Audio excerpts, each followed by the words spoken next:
I'm Dr. Ed Rogers. I work here at Georgia State, and we are working with the undergraduate research program, and I study fish, basically.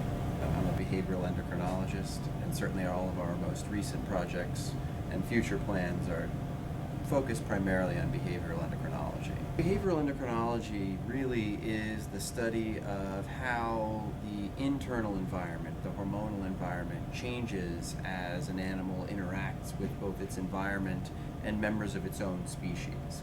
And one of the main ways that an animal interacts with its environment, whatever kind of animal it is through its endocrine system. We give animals hormones and see how their behavior changes under different contexts, and we put them in different contexts and see how their behavioral profiles change. A lot of my graduate work was done on the marine goby. Now they have a very unique life history in the fact that they begin their life essentially as a female, but given a changing social environment, if they become the dominant individual, they can change sex to male. But if you think about how those have to change, if you go from male to female or female to male, we did a lot of work looking at how those hormones changed, or do the hormones change and then change the behavior. We're moving now. I said we're going to be dealing with a freshwater fish.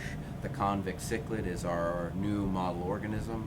They also have been studied for decades. They are known for their parenting behavior. They form pair bonds. And they collectively parent clutches. And what we're going to be looking at is not only the endocrine sort of correlates of parental behavior, but we're looking at the effects of stress on the pair bond, essentially. It's the big misconception that fish can't teach us anything, right? That fish are a bad model to study behavior, and we tend to think we're so different than they are, but in reality we're very similar in a lot of ways. The challenging parts of the job are getting everything organized, getting good people trained, getting people motivated, finding money to do the research.